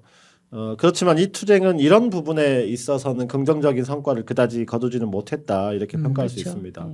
오히려 이 투쟁의 패배 이후에 우리 사회는 더 빠르게 신자유주의적 경제 질서로 편입되어 가고 말았고요. 사회적 평등과 연대의 가치는 실종되고 점점 더 형식적인 민주주의만이 남았고 당연하게도 이런 흐름은 이후에 보수 양당 체제를 더욱 공고하게 했다. 그런 측면에서 아쉬운 것은 이 투쟁의 어떤 중간 정거장. 예를 들면 아까 뭐 민중 권력이니 프롤레타리아 권력이니 뭐 또 뭡니까 뭐 임시민주정부, 뭐 이런 임시혁명정부. 이런 이상은 드높았지만 이 거기에 도달하기까지 어떤 중간에 정거장이 되는 어떤 투쟁의 역할, 투쟁의 어떤 목표 이런 것들이 좀 부족하지 않았나 이렇게 생각할 수 있을 것 같고요. 또 하나는 민중민주운동이 국민과의 관계 설정에서 긍정적인 효과를 거두지 못했다는 측면도 뼈아프게 돌아봐야 될 것 같습니다. 정원식 총리 계란 투척 사건, 또 비록 나중에 조작으로 밝혀지긴 했지만 강기훈 유서대필 사건, 여하튼 이런 일련의 과정은 민중운동 전체가 폭력적이면서 극단적이다, 이런 이미지를 갖게 만든 점은 부정할 수가 없습니다. 그러면서 발빠르게 중산층과 자유주의 야당이 투쟁 전선에서 발을 뺐고, 또 그렇게 해서 5월 투쟁은 흐지부지 될 수밖에 없었던 상황이었다. 투쟁이 이렇게 종료되면서 민중운동 내부의 좌절감, 이런 게 생기고 또 조직별로 진통을 겪게 되는 일이 뭐 당연했겠죠.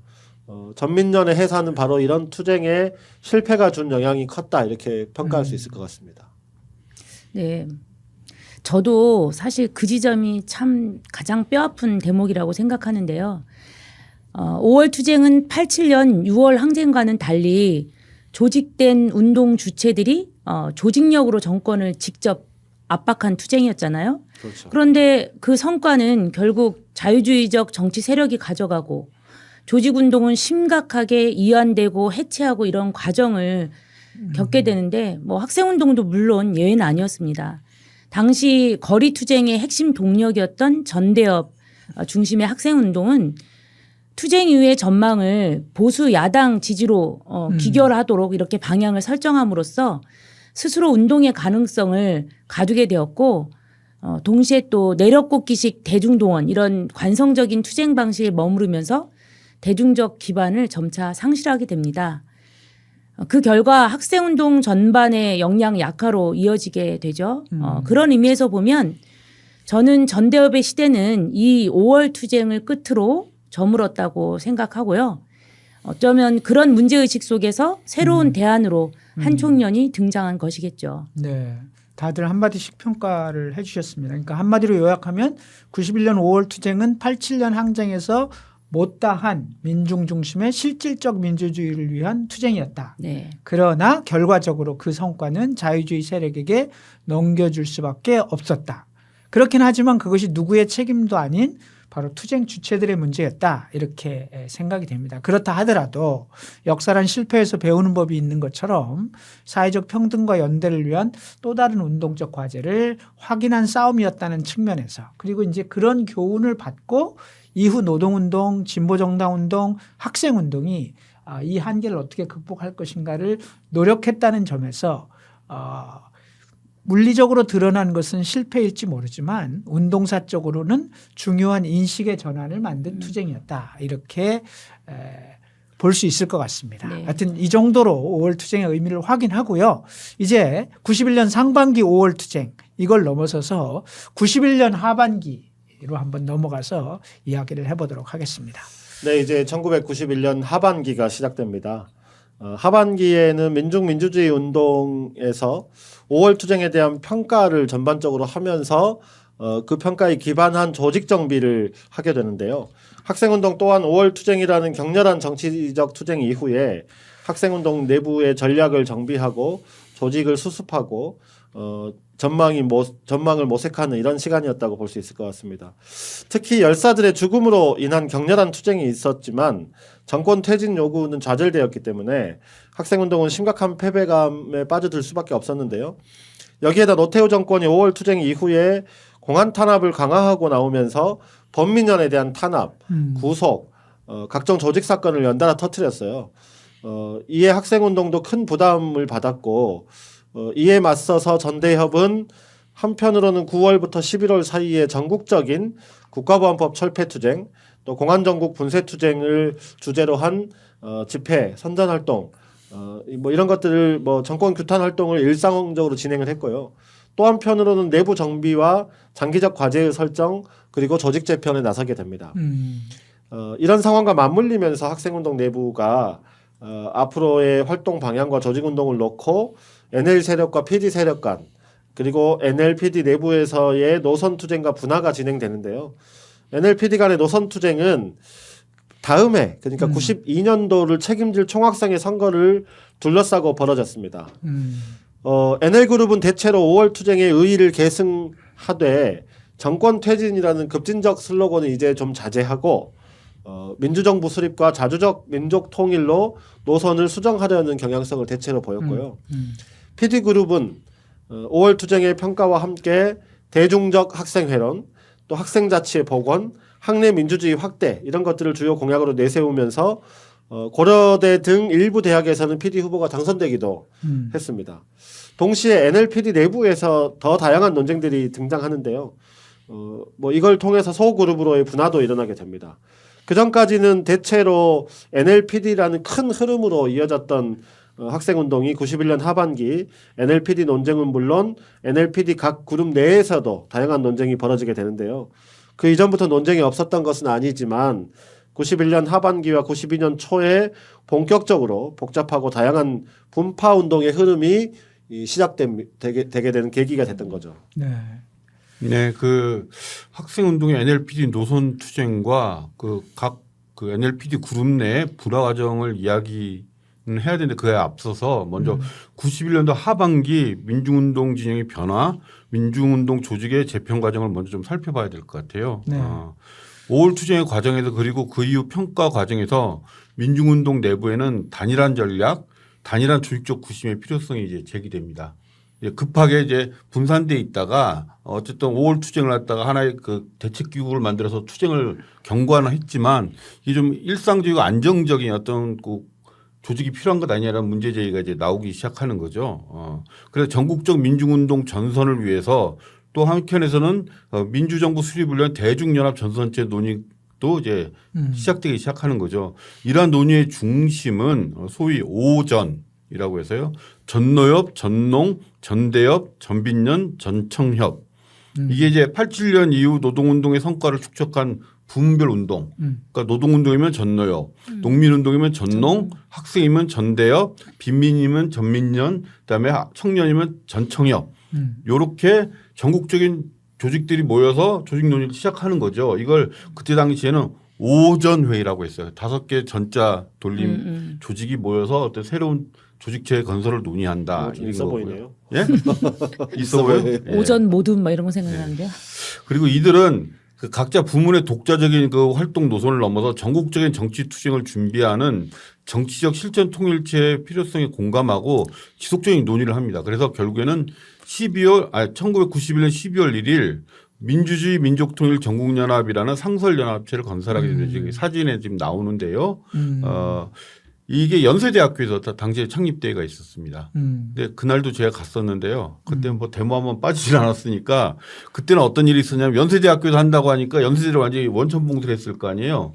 연세대로 못 들어가니까 3호선 타고 가다가 뒤에 연신내, 홍제 이런 데서 내리라고 해서 내렸더니 그다음부터 뒷산을 타고 넘어갔어요. 한 4-5시간 그 산을 타고 넘어가서 연세대에 입성했었던 기억이 나고요.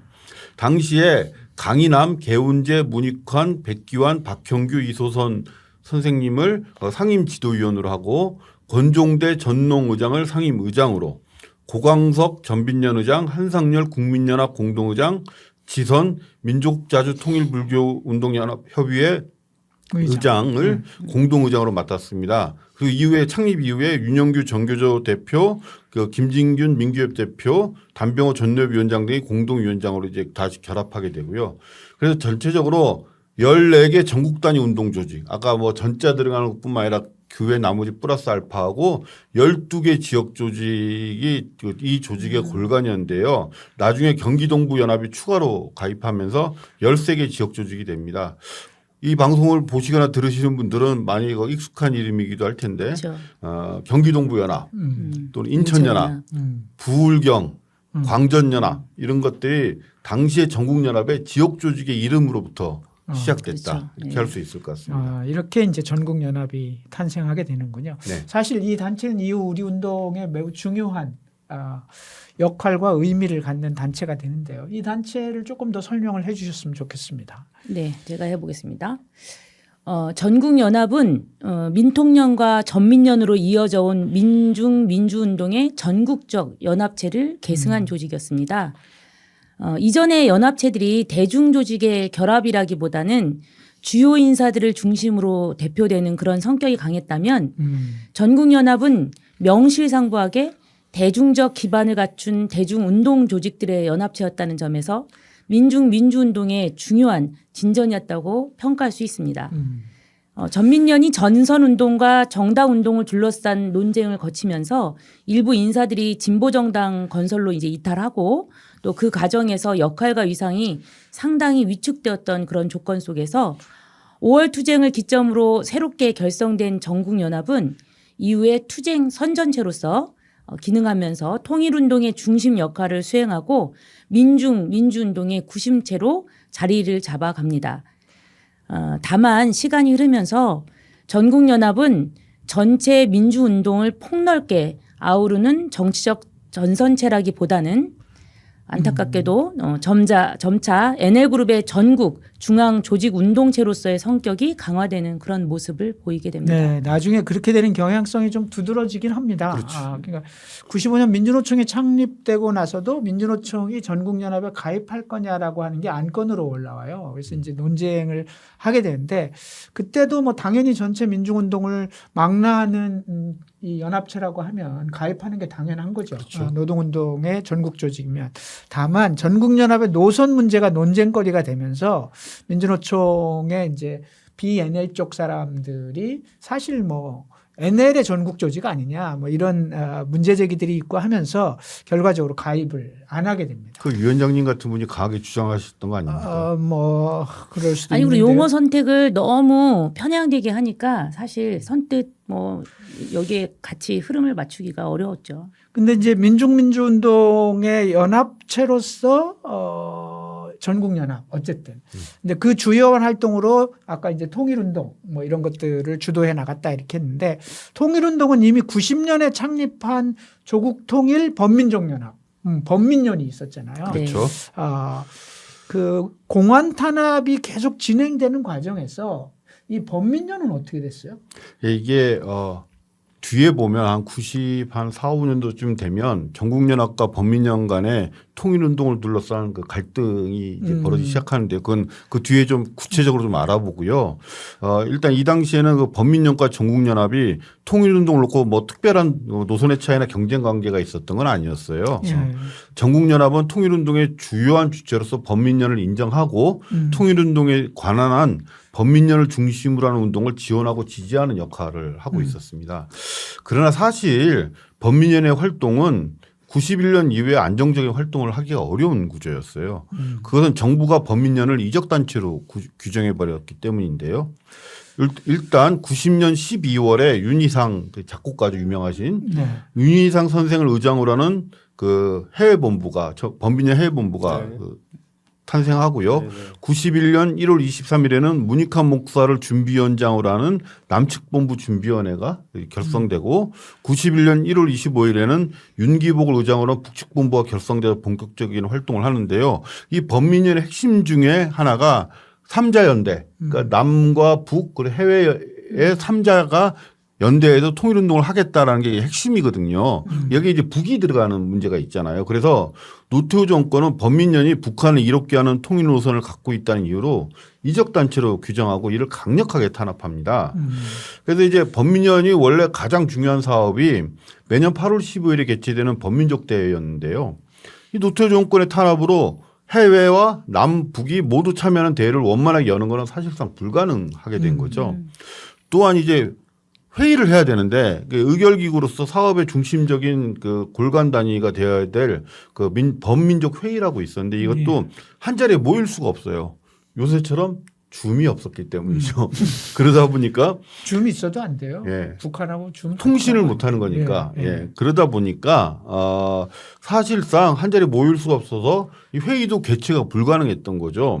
그리고 남측은 참가하려면 정부가 막고 있으니까 나가지를 못하는 거예요. 그래서 주로 해외와 북측만이 참여하는 회의가 열렸고 이는 범민련 활동의 결정적인 한계이기도 했고 범민련이 북한의 관장력에 놓이는 배경이 이렇게 되기도 했습니다. 그렇죠. 그럼에도 범민련은 통일운동을 위한 집회와 행사를 꾸준히 밀고 나가면서 조직을 확장하기 위해 노력하는데요. 가장 중요한 동력이 결국에는 전대협이었던 거죠. 이 학생운동, 그 전대협이 저 범민련의 통일운동에 적극적으로 참여하는데 이러한 노력의 결과가 92년 8월에 조국통일 범민족 청년학생연합 범청학년을 결성하게 됩니다. 그런데 이게 결국엔 또 남북 해외가 공동으로 결성하게 되니까 똑같죠. 이 문제가 결국에는 국가보안법으로 정권의 탄압의 빌미가 학생운동의 그렇죠. 탄압의 빌미가 결정적이게 네. 되는데 이것도 이후에 다시 한번 설명드리도록 하겠습니다. 네. 네. 그런데 노태우 정권은 민중운동의 통일운동은 강력하게 통제를 했는데 그렇죠. 또 다른 한편으로는 91년 하반기부터 북한과의 정부 차원의 교류는 또 박차를 가했어요. 네. 이미 지난 3부에서도 잠깐 언급을 했지만 노태우 정권은 90년 9월 1차 고위급 정치 군사 회담을 시작한 이래로 지속적인 남북 회담을 했고요. 91년 12월에는 5차 회담에서 남북 기본 합의서라고 하는 중요한 문서를 채택하기도 합니다. 여러 가지 평가가 가능하죠. 예를 들어서 민간 차원의 통일운동을 국가보안법을 들어서 탄압하면서 정부 차원의 남북 대화를 이어가는 것은 이중적인 태도 아니냐. 당연히 이렇게 비판이 가능하고요. 여하튼 이런 흐름은 분단 이후 50년 가까이 이어져 오던 남북의 대립을 일정하게 해소했다는 점도 또한 인정하지 않을 수 없습니다. 그러니까 이 측면의 역사적 의의는 충분히 평가할 수 있을 건데요. 이런 조건에서 민간 통일운동도 어느 정도는 공간을 열 수 있는 조건이 생길 수 있는 가능성이 있기는 했다 이렇게 말할 수 있을 것 같아요. 그러니까 역사에 대한 평가라는 것이 그 시점에 머무르는 것이 아니라 시대를 관통하는 통시적이어야 한다는 점에서 보면 남북 간의 대화가 진전되고 평화를 위한 일정한 사업들이 만들어지는 것, 그것의 주체가 예를 들면 군사정권이라 하더라도 그 의미를 아예 폄훼할 수는 없는 지점이 있는 거죠. 특히 요즘처럼 복잡한 동북아 질서 속에서 남북 간이 치열하게 대립하고 있는 이 국면에서 미국에 더욱더 달라붙을 수밖에 없는 상황을 지금 우리가 살펴본다면 그렇죠. 남북 간의 관계가 좋을 경우에는 우리는 훨씬 더 자유로울 수 있는 거잖아요. 그런 측면에서 어쨌든 통시적인 평가라고 하는 관점에서 남북 간의 대화가 진전되고 평화를 위한 사업들이 진전되는 것, 그게 정부 차원에서 이루어진다 하더라도 그 의미가 작다 이렇게 볼 수는 없는 지점이 있다라고 볼 수 있죠. 예, 근데 맞습니다. 충분히 그럴 평가를 할 수 있다고 봅니다. 근데 문제는 노태우 정권이 이 사업을 민족적 과제로 인식하고 그 진정성을 얼마나 갖고 있느냐 하는 부분에 냉정한 평가가 좀 필요할 것 같아요.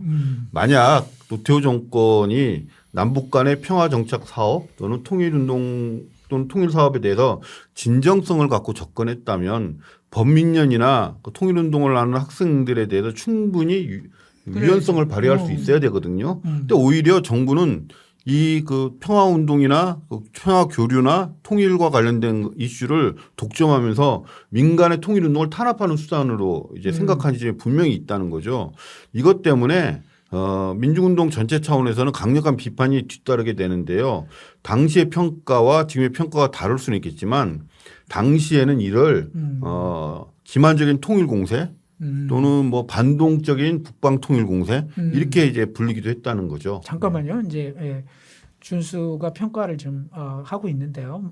말 나온 김에 어쨌든 역사적인 문서였던 남북 기본 합의서 내용은 좀 정리를 하고 가는 게 좋을 것 같거든요. 누가 좀 정리를 좀 해주시죠. 네, 그 준수님 평가하기 전에 제가 남북 기본 합의서를 간단히 정리하겠습니다. 근데 하기 전에 아까 그 북을 이롭게 해서 안 된다 그게 자꾸 저는 홍익인간 뜻으로 나라 세우 이게 자꾸만 맴맴 도는 거예요. 홍익인간 뜻으로 나라를 세웠는데 북을 좀 이롭게 하면 안 됩니까? 그렇죠? 갑시다. 진도갑시다. 자, 남북 기본 합의서 정식 명칭은 남북 사이의 화해와 불가침 및 교류 협력에 관한 합의서 이거고요. 총 3장 25개의 조항으로 구성되어 있습니다. 남북이 서로를 동등한 당사자로 인정하고 평화 공존과 교류 협력의 원칙을 합의한 문서로서 이후 남북 기본 관계의 기준이 됩니다. 주요 내용을 살펴보겠습니다. 여기 화면에 나오고 있는데요. 남북은 상대방 체제를 인정하고 무력으로 상대를 전복하려 하지 않는다. 이산가족 교류, 서신 교환, 방문 허용 등 민족 내부의 인도적 문제를 해결한다. 각종 교류를 통해 민족 동질성을 회복한다. 상대방을 무력으로 침략하거나 위협하지 않는다. 비무장지대 내 상호 연락 및 통신수단 설치와 불가침 관련 협의기구를 설치 및 정례적 협의를 진행한다. 경제, 문화, 체육, 보건, 환경 등 다방면 교류 및 협력을 추진하고 교류에 필요한 연락사무소를 설치한다 등입니다. 앞에서 이제 그 긍정적 측면을 말씀하셨는데요. 지금 봐도 이게 군사 정권의 연장이었던 노태우 정권이 했다고 하기에는 상당히 진전된 남북 간의 그 평화와 화해를 위한 내용이라고 보이지 않습니까? 그렇습니다. 그렇죠? 네, 그러니까 사실 이런 정도의 내용을 지금 우리가 갖고 있다면 이 복잡한 세계 질서 속에서 참 좋겠다 싶은 생각이 드는데요. 어쨌든 역사적인 문서인 것만큼은 이게 참 분명합니다. 네. 91년에 남북 기본 합의서. 그런데 이런 남북 기본 합의에 대한 민중민주운동의 평가는 부정적인 측면이 있었다는 얘기를 하고 계셨잖아요. 예, 그렇습니다. 계속 네. 좀 이어주시죠. 네. 그 학생운동과 민중운동 진영에서는 이 반동적 통일공세 또는 기만적 평화공세로 규정하고 강력하게 비판했는데요. 비판의 주된 내용은 이렇습니다. 첫째로는 실제 통일의 주체인 민중과 운동 세력은 탄압하면서 외교 무대에서는 평화와 화해를 주장하는 것은 기만적인 것이 아니냐라는 비판이었던 거죠. 예를 특히 90년의 자민통대오 사건을 비롯한 연이은 그 통일운동, 학생운동에 대한 조직 사건의 조작 그리고 범민령 활동에 대한 이적단체의 규정 이어지는 무차별한 구속과 수배를 일삼는 정권이 말로 남북 간 통일 분위기를 형성하고 이렇게 행동하는 것은 그 진정성이 없는 뭐 소위 통일팔이 아니냐 이런 비판이 제기됐던 거죠. 네. 두 번째는 저는 이 통일 문제를 1990년도 전노협이나 전대협 등 학생운동, 민중운동의 성장세를 꺾기 위해서 외부적으로 평화적인 공세를 하고 내부적으로는 공안통치라는 이중적인 통치 전략을 구사한 것에 대해서 뭐 비판이 있었던 거죠. 통일 이슈를 이용해서 정권의 공안통치를 합리화하려는 기만적인 술책이라는 비판이 있었습니다. 이런 비판은 사실 이후 진행된 노태우 정권의 통일운동에 대한 탄압이 지속되는 걸로 사실상 확인된 게 아니냐 이렇게 볼 수 있는 거죠. 네. 네. 비판 또한 충분히 일리 있는 내용이다 이렇게 생각이 듭니다. 지금 우리는 91년 하반기의 전반적인 흐름에 대해서 얘기를 좀 하고 있는데요. 이렇게 한반도에서 남북 간의 새로운 관계가 형성되고 있던 시기 91년 하반기에 세계사적으로 그야말로 경천동지할 변화가 발생하는데요. 냉전 체제가 붕괴하는 일대 격변이 일어나지 않습니까? 바로 소련의 붕괴 말입니다. 충격적이었죠. 근데 정말 그 이후 세계 질서의 새로운 변화가 시작되는데요. 이런 변화가 분단 국가인 한반도, 특히 이데올로기가 대립하고 있는 한반도에 큰 변화를 주게 되고 또 민중운동에도 적지 않은 변화와 충격을 주게 되는데요. 91년 소련의 붕괴, 우리가 91년 하반기를 얘기하면서 그냥 넘어갈 수 없는 사건일 것 같습니다. 네. 그 얘기를 좀 해보도록 하겠습니다. 1991년에 1년 이때를 살았던 사람들을 한번 생각해 보면 왜냐하면 91년 5월까지만 해도 뭐 과했든 어쨌든 간에 뭐 민중 권력을 쟁취한다는 등 무슨 위원회 소비에트를 건설한다는 등 이런 학생운동 일각에서 이런 준비까지 했잖아요. 이런 이념적 준비까지 했는데 그해 12월 26일 소련 최고 소비에트, 소련 최고회의라고도 하는데요. 소련 최고회의의 선언에 따라서 공식적으로 소련이 해체되고 맙니다. 고르바초프가 집권하고 나서 페레스트로이카, 개혁이라고 하죠. 또 글라스노스트, 개방 이 두 정책을 시행하면서 소련 체제가 전면적으로 변화되고 있긴 했는데요. 이것이 소련 해체로까지 나아가게 되는 겁니다. 동구권의 사회주의 국가들이 연이어서 소련의 통제를 벗어나게 됐고 독일이 통일되는 와중에 소련 안에서는 91년부터 연방의 공화국들이 독립을 선언했고 결과적으로는 소련 자체가 해체의 길로 가는 걸 막지 못했습니다. 결국 소련은 12월 26일 공식적으로 해체에 이르게 된 건데요. 단지 소련 해체가 아니라 사회주의권의 붕괴를 의미하는 것이었고요. 충격이었죠. 50년의 냉전 체제 해소였고 한국의 학생운동 일각에서도 이 문제 많은 사회의 새로운 대안 체제라고 생각했던 바로 그 사회주의 실험이 무너졌다라고 하는 것은 굉장히 큰 충격이었을 겁니다. 그러니까요. 그러니까 뭐 이건 여러모로 여러 각도에서 역사적 평가를 좀 해봐야 돼. 그렇죠. 시간을 갖고 좀 얘기를 해봐야 되는데요. 그 평가는 다음 시간에 제가 한번 했으면 싶다라고 하는 말씀을 드리고요. 이번 시간에는 그냥 객관적인 사실과 그것이 우리 민중운동에 미친 영향만 일단 간략하게 언급을 하고 넘어가도록 하겠습니다. 네, 네. 어쨌든 이 세계사적 변화는 국내의 민중운동에도 큰 충격을 줬습니다. 이런저런 뭐 변형론, 혁명론을 이야기하지만 어쨌든 간에 그 최종적인 귀결점은 결국에는 사회주의라고 하는 그렇죠. 일정하는 이제 이상사회였는데요. 정작 현실의 사회주의권이 붕괴해버렸다라고 하는 것은 민중운동에게 뭐 큰 충격이 아닐 수 없었던 것이죠. NL이고 PD이고 이것은 가릴 것이 없었습니다. 그렇죠. 대안으로 생각했던 목표의 상실, 당연히 권력과 자본은 소련 해체를 우리 체제의 승리다라고 선언하고 그렇게 홍보할 수밖에 없었고요. 이미 역사에서 폐기된 대한 체제를 지향하는 민중운동에 대한 이데올로기 공세를 더욱 강화하기 시작했습니다. 그러니까요. 네. 민중운동으로서는 이 충격적 사실에 직면하면서 새로운 운동 노선을 정립해야 되는 숙제가 생기게 된 것인데 이게 그렇게 쉬운 것이었겠습니까? 그렇죠. 네. 이후 민중운동도 학생운동도 92년에 들어서는 이 새로운 대안의 수립을 놓고 그 과제를 놓고 치열한 논쟁이 벌어지게 되고요. 그것은 그 이전에 있었던 어떤 논쟁보다도 더욱 치열할 수밖에 없었죠. 네, 그 논쟁에 대한 얘기 92년 들어서 본격적으로 벌어지는데요. 다음 시간에 그 얘기를 한번 본격적으로 하는 것으로 하겠습니다. 하던 얘기 계속하면요. 이제 지금 우리는 91년 하반기 민중운동의 주객관적 정세를 쭉 살펴보고 있었습니다. 5월 투쟁을 거치면서 나온 NLPD 간의 논쟁, 전국연합 창립, 통일운동에 대한 통제와 정부 차원의 남북대화 급진전, 소련 체제 붕괴와 새로운 운동 노선에 좀 고민 이런 얘기들을 쭉 했는데 이게 다 91년 얘기인데요. 하나 이야기를 빠뜨린 게 있습니다. 빠뜨린 게 있는데요. 바로 민주노조 운동의 조직적 재편, 즉 민주노조 총단결을 기치로 한 총연합단체의 구성 논의가 91년에 본격적으로 시작됩니다. 이 또한 운동사적으로 의미가 있는 일이었는데요.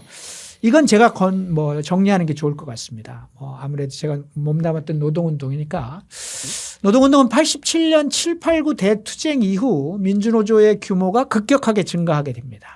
87년 6월 달에 2,400여 개이던 노동조합 수는 대략 1년 정도가 지나면서 7,800개로 늘어나기 시작하고 이러면서 무려 87년 이후에 신생노조가 5,400개가 새로 생겼고 이들 상당수는 다 어용 한국노총과는 거리를 두고 민주노조로서의 독자적인 성장을 해오게 된 거죠.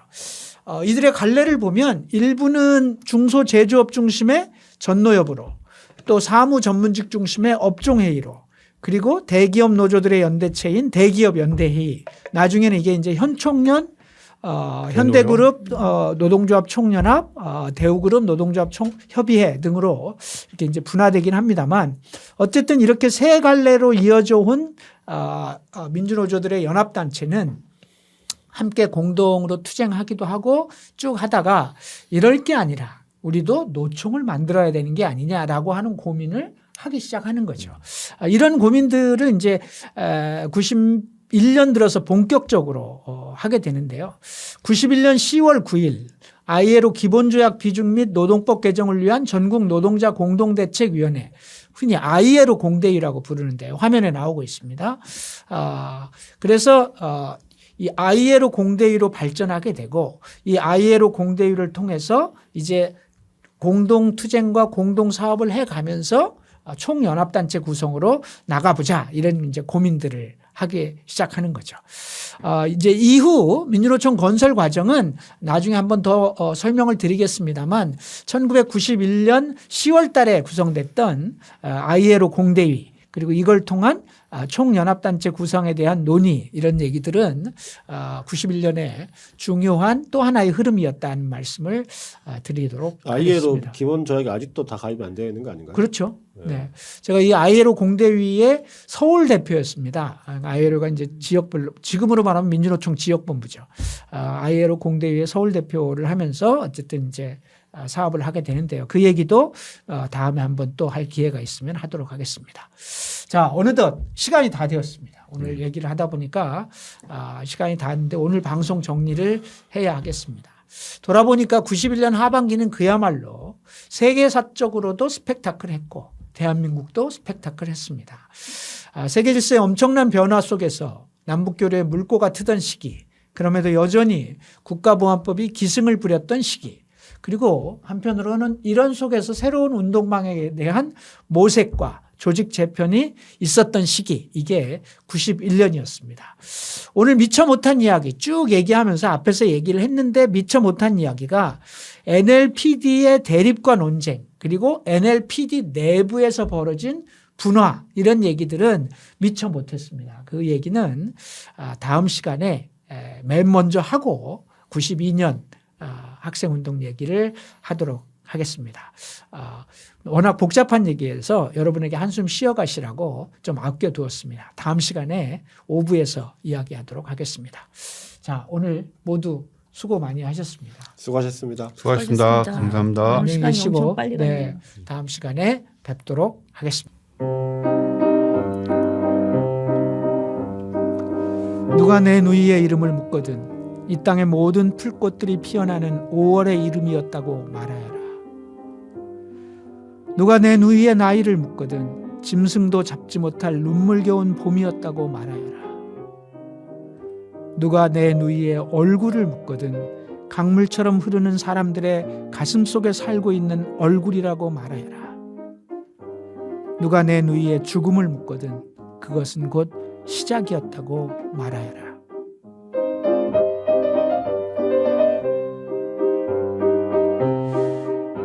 (7, 80년대) 민중문학의 기수 최광석 시인이 있었습니다. 수텐 투쟁과 옥고를 치르며 시대의 한복판을 달려가다 안타깝게 불의의 사고로 삶을 마감한 시인입니다. 그가 살아있었으면 불렀을 진홍곡을 같은 이름의 또 다른 젊은 최광석 시인이 5월 투쟁에서 쓰러진 김기정 열사를 풀꽃으로, 봄으로, 얼굴로 살려낸 진홍곡입니다. 오늘 쓰러져간 모든 풀꽃들을 생각하고 아직도 우리 가슴속에 남아있는 모든 얼굴들을 다시 보듬어보는 시간이 되시기를 바라겠습니다. 다음 시간에 뵙겠습니다.